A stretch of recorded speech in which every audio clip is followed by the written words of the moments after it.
Hello student, welcome to your YouTube channel our classes 15। और आज हम आपको करा रहे हैं 10th क्लास का थर्ड चैप्टर है दो चर वाली रैखिक समीकरण युग्म, pair of linear equation in two variable.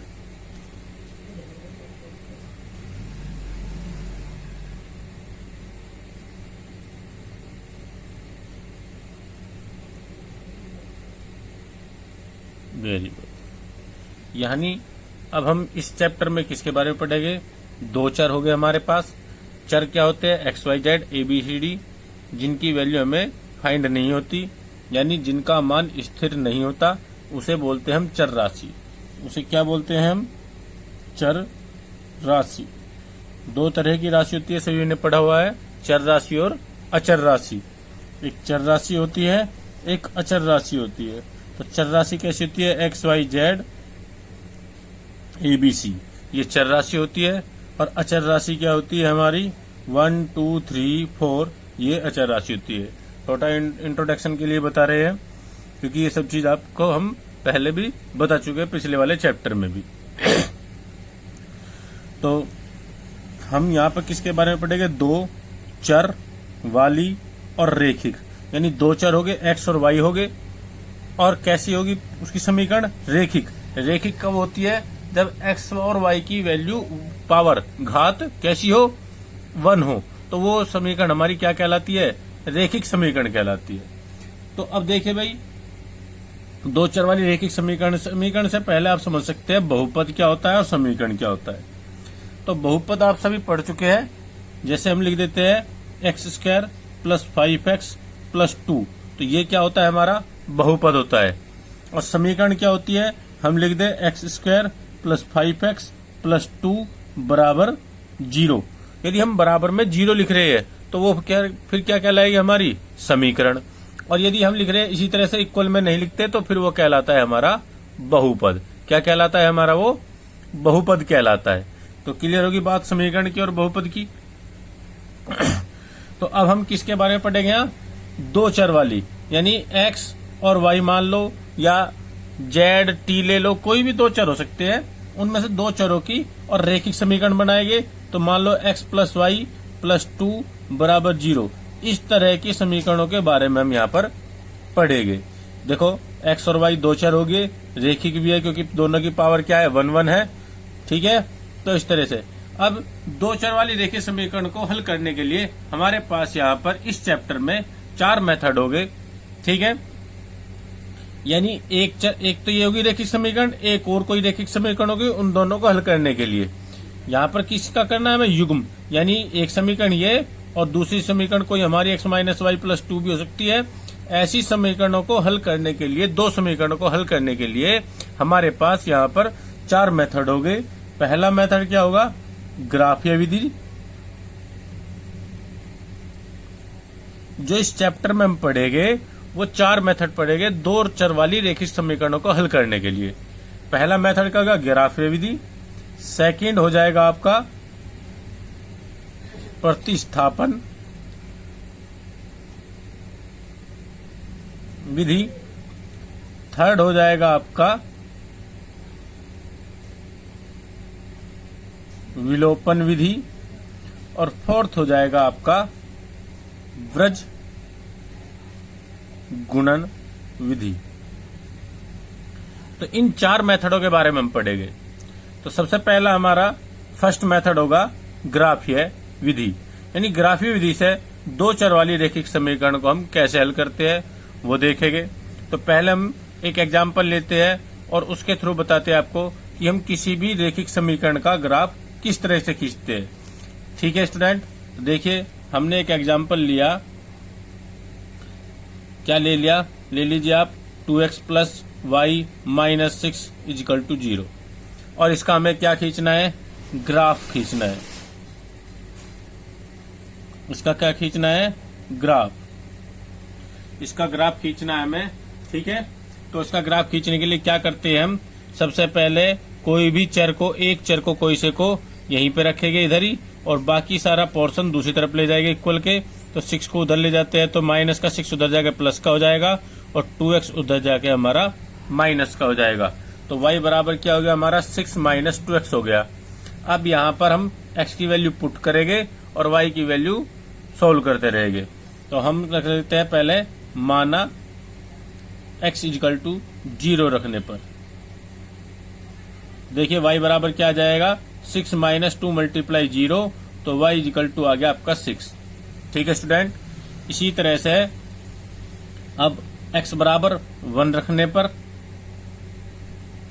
x बराबर क्या रख दिया हमने 1, तो जब x बराबर 1 रखते हैं तो y बराबर 6 माइनस 2 मल्टीप्लाई 1, यानी y equal to 6 multiply 2 equal to 4। तो हम इस तरह से एक अपनी टेबल बना लेंगे और उसमें एक्स वाई की वैल्यू लिख लेते हैं। ठीक है, 2 पॉइंट्स निकाल लिए हमने। 2 पॉइंट्स बहुत होते हैं किसी भी रैखिक समीकरण का ग्राफ खींचने के लिए। तो जब हमने x की वैल्यू 0 पुट करी यहाँ पर ये वाली, तो y की वैल्यू क्या आ गई 6। जब हमने x की वैल्यू 1 पुट करी तो y की वैल्यू क्या आ गई 4। इस तरह से हमने टेबल में लिख लिया। अब हम इसका ग्राफ ड्रॉ करेंगे, यानी ग्राफ खींचेंगे। तो किस तरह से खींचते हैं, काटते तल पर ग्राफ खींचते हैं। किस तरह से, देखिए भाई, ये ले लेते हैं हम,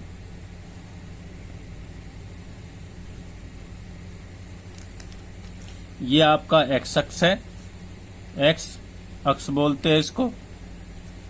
इधर x डैश हो जाएगा, इधर y अक्ष, और ये हो गया y डैश।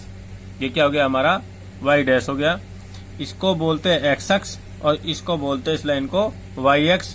जहां आपस में दोनों इंटरसेक्ट यानी प्रतिच्छेद करती है, उस बिंदु को बोलते हैं मूल बिंदु। क्या बोलते हैं, मूल बिंदु। और मूल बिंदु के जो निर्देशांक होते हैं 0 0। मूल बिंदु के निर्देशांक क्या होते हैं 0 0 होते हैं। ठीक है, अब इसमें नंबर लगाते हैं। इक्वल डिस्टेंस पे लगते हैं नंबर 1 2 3 4 5 6 7। इधर भी लिख लीजिए सब तरफ 1 2 3 4 5 6 -1 -2 -3 -4। इस तरह से लिख लीजिए -1 -2 -3। ठीक है, अब देखते हैं भाई, हम जो इक्वेशन ली थी हमने, रैखिक समीकरण जो लिखी थी, उसका ये वाली जो रैखिक समीकरण हमने लिखी थी, इसका हमें क्या बनाना है, ग्राफ बनाना है। इसका क्या बनाना है, ग्राफ। तो हमने पॉइंट्स निकाल ही लिए थे। अब हम इसका ग्राफ इस तरह से बना देंगे। यहाँ x की वैल्यू 0, तो 0 यहीं पे रह जाएगी, और y की वैल्यू 6, तो ये पॉइंट हो गया हमारा 0 6। फिर x की वैल्यू क्या ली हमने 1, और y की वैल्यू क्या आ गई हमारी 4। दोनों की हम बिल्कुल सीध ले लेंगे यहाँ से, है ना, और y की वैल्यू 4, तो ये पॉइंट हमारा हो गया 1 4। और इन दोनों को मिलाते हुए लाइन को ड्रॉ कर देंगे, तो ये हमारा ग्राफ बन जाएगा इसका। तो हमने क्या देखा, जो भी हमने 2 चर वाली रैखिक समीकरण ली थी, उसका ग्राफ क्या आ गया, एक स्ट्रेट लाइन, सीधी रेखा आ गई। तो इस तरह से हम देखते हैं कि जो भी हमारे, हम कोई भी यदि हम अदर भी कोई रैखिक समीकरण लेंगे, तो उसका ग्राफ भी क्या आ जाएगा, स्ट्रेट लाइन। अब वो कैसा भी आ सकता है, स्ट्रेट लाइन ऐसे भी आ सकता है, ऐसे भी हो सकता है, या ऐसे भी जा सकता है, कहीं से भी जाएगा। लेकिन वो एक्स अक्ष को क्या करेगा, केवल एक ही पॉइंट पर कट करेगा एक्स अक्ष को। ठीक है स्टूडेंट, क्लियर हो गई बात। तो अब हम ग्राफ बनाना सीख गए। तो इसके तरह से हम चले गए अब अपने ग्राफिया मेथड पर, एक्सरसाइज 3.1 पर। देखिए भाई, एक्सरसाइज 3.1 में पहला क्वेश्चन क्या है, और इसमें क्या करना है हमें। आफताब अपनी पुत्री से कहता है, 7 वर्ष पूर्व मैं तुमसे 7 गुनी आयु का था। अब से 3 वर्ष बाद मैं तुमसे केवल 3 गुनी आयु का रह जाऊंगा। इस स्थिति को बीजगणितीय एवं ग्राफीय रूप में व्यक्त कीजिए। यानी ये जो हमें क्वेश्चन लिखा हुआ है, इसका बीजगणितीय रूप भी बनाना है और फिर इसको ग्राफीय रूप में भी प्रदर्शित करना है। ठीक है, यहाँ पर सॉल्यूशन हमें निकालने के लिए नहीं कहा, हल निकालने के लिए नहीं कहा, लेकिन क्या कहा है, ग्राफीय रिप्रेजेंटेशन का है, इसका ग्राफ में से दर्शाइए। तो पहले हमें इसका बीजगणितीय रूप निकालना होगा और फिर हमें क्या करना होगा, इसका ग्राफीय रूप। तो क्या है, देखिए सॉल्यूशन इसका। आफताब अपनी पुत्री से कहता है, 7 वर्ष पूर्व मैं तुमसे 7 गुनी आयु का था। यानी हमें ना तो आफताब की आयु पता, ना हमें पुत्री की आयु पता। तो हम मान लेते हैं, माना आफताब की वर्तमान आयु प्रेजेंट एज x वर्ष है तथा पुत्री की वर्तमान आयु y वर्ष। हमने मान लिया कि आफताब की वर्तमान आयु x वर्ष है और उसकी पुत्री की वर्तमान आयु y वर्ष है। अब वो क्या कहता है, जो कंडीशन देता है कि 7 वर्ष पूर्व, 7 वर्ष पूर्व यानी पहले, तो 7 वर्ष पूर्व आफताब की आयु क्या हो जाएगी बताइए।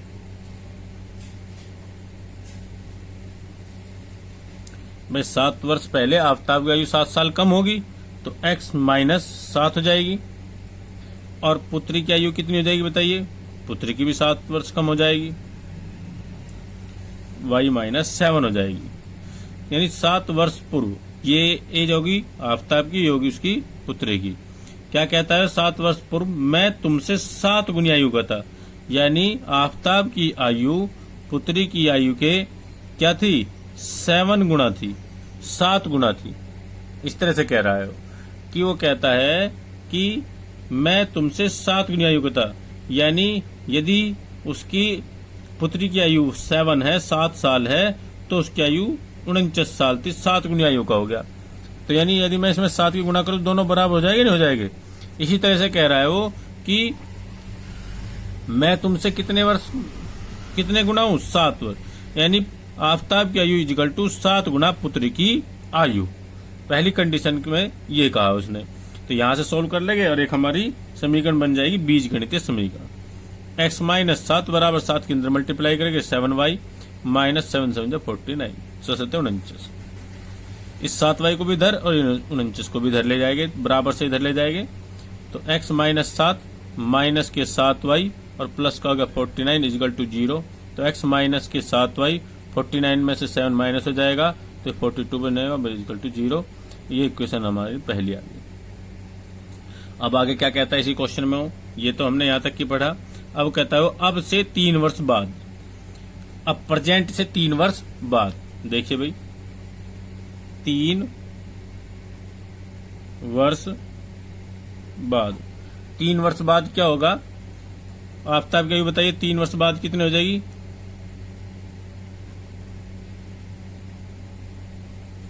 क्या हो जाएगी, प्रेजेंट में तो x है तो अब कितनी हो जाएगी 3 वर्ष बाद, x प्लस 3 वर्ष हो जाएगी, 3 जुड़ जाएगी भाई 3 साल बाद। और पुत्री की आयु कितनी हो जाएगी, y प्लस 3 हो जाएगी। पुत्री की आयु कितनी हो जाएगी, y प्लस 3। और अब से 3 वर्ष बाद क्या था, देखिए भाई क्वेश्चन में क्या कह रहा है कि अब से 3 वर्ष बाद मैं तुमसे केवल 3 गुनी आयु का था, यानी अब से 3 साल बाद वो उसके आयु का, पुत्री का आयु कितने रहता है, 3 गुनी। अब से 3 साल बाद आफताब अपनी पुत्री की आयु के 3 गुने के बराबर रह जाता है। तो आफताब की आयु बराबर 3 गुना पुत्री की आयु। इसे सोल्व कर लीजिए भाई, 3 के अंदर मल्टीप्लाई करेंगे x plus 3 equal to 3y plus 9, 3 3 जा 9, दोनों को इधर उठा लेके जाएंगे तो x plus 3 minus 3y minus 9 equal to 0। तो x माइनस 3y माइनस के 6 बचेगा, 9 में से 3 गया। ये समीकरण 2 आ गई। तो समीकरण 1 क्या है हमारी, x minus 7y plus 42 equal to 0। और दूसरी समीकरण ये आ गई हमारी और पहली ये आ गई। तो ये तो हो गया हमारा इस क्वेश्चन का बीज गणितीय निरूपण, यानी बीज गणित में हमने समीकरण को इस तरह से लिख लिया। अब हमें इसे ग्राफीय रूप में रिप्रेजेंटेशन करना है, यानी इसका ग्राफ बनाना है। तो देखिए ग्राफ किस तरह से बनाएंगे भाई। अब उसी तरह से जैसे हमने पहले क्वेश्चन में उसमें बताया था एग्जाम्पल में, उसी तरह से इन समीकरणों को बदल लेंगे। तो x इजिकल टू, x को यहीं रखा, x एक सिंगल है हमारा, इस दोनों पार्ट को जो ले देते हैं इक्वल से, तो 7y प्लस का हो जाएगा माइनस का हो जाएगा 42। ये हमारी पहली समीकरण बन गई। यहाँ पर हम y की वैल्यू रखते रहेंगे और x की वैल्यू सोल्व करते रहेंगे। तो हमने पहले क्या रख दिया, y इजिकल टू 2 रख दीजिए, नहीं y इजिकल टू 6 रख दीजिए। चलो कोई भी ऐसी वैल्यू रखेंगे जो हमारी x की वैल्यू स्मॉल छोटी आ जाए, ठीक है। तो हमने y की वैल्यू क्या रख दी, अच्छे रखने पर। तो x बराबर 7 गुणा 6 माइनस 42, तो x बराबर 7 6 42 माइनस 42। देखिए इससे कट गया, क्या आ गया 0, क्या आ गया हमारा 0 आ गया, यानी x इक्वल टू 0 आ गया। और भी एक वैल्यू रख दीजिए, 2 पॉइंट्स तो निकाल ही लेते हैं, तभी हम कोई भी ग्राफ खींच सकते हैं। x बराबर देखिए इसी तरह से मैंने रखा कि y की वैल्यू इस तरह से रखी कि x की वैल्यू छोटी संख्या है हमारी, क्योंकि ग्राफ में छोटी संख्या आएगी तो जल्दी हम ग्राफ खींच सकते हैं। अब की बार क्या रख लेते हैं भाई, y की value y is equal to 7 रख दीजिए। 7 रखने पर तो x इज इक्वल टू क्या हो जाएगा 7 गुणा 7, यहाँ पर y की वैल्यू 7 रख दी, माइनस के 42, 7 49 माइनस 42, तो x इज इक्वल टू कितना आ गया हमारा, 49 में से 42 जाएगा तो 7 बचेगा। ठीक है स्टूडेंट, तो हम यहाँ पे ऐसी टेबल बना लेते हैं।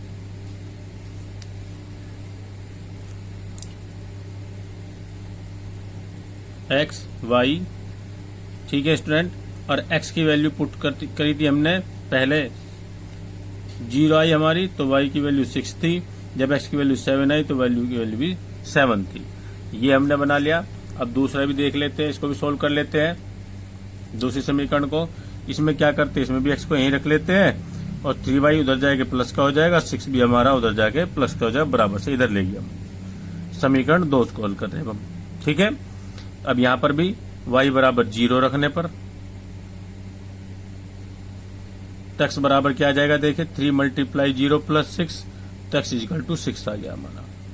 और y बराबर क्या रख लेते हैं अब की बार, माइनस के 1 या 1 ही रख दीजिए, चलो y बराबर 1 रखने पर तो x बराबर क्या आता है 3 मल्टीप्लाई 1 प्लस 6, तो x इक्वल टू 3 प्लस 6, यानी x इक्वल टू आ गया 9। आगे क्लियर हो गया समझ में भाई। देखिए अब इसको भी ऐसे टेबल से बना लीजिए आप। जब आपने x की वैल्यू y की वैल्यू 0 पुट करी तो x की वैल्यू 6 आई, जब आपने y की वैल्यू 1 पुट करी तो x की वैल्यू 9 आई। अब ये मान आने के बाद अब हमें इसका क्या बनाना है, ग्राफ। तो ग्राफ पे ध्यान देते हैं।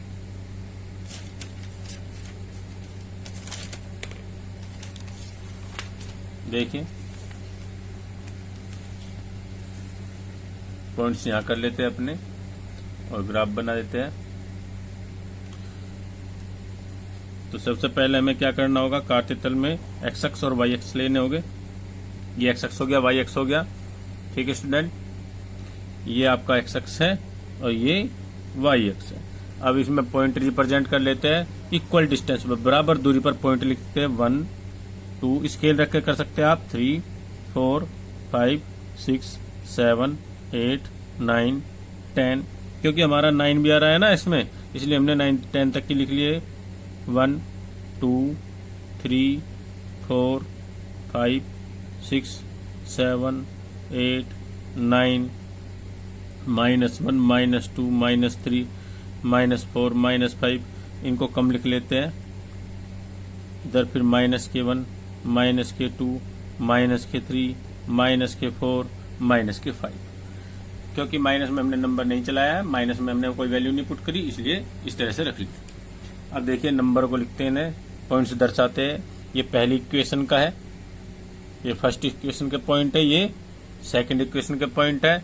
तो फर्स्ट इक्वेशन के लिए x की वैल्यू 0 और y की वैल्यू कितनी चली हमने 6। जब x की वैल्यू 0 होती है तो वहीं रह जाता है, और y की वैल्यू 6 तो ऊपर चलेगा, तो ये हो गया y की वैल्यू 6, तो ये पॉइंट हो गया हमारा 0 6।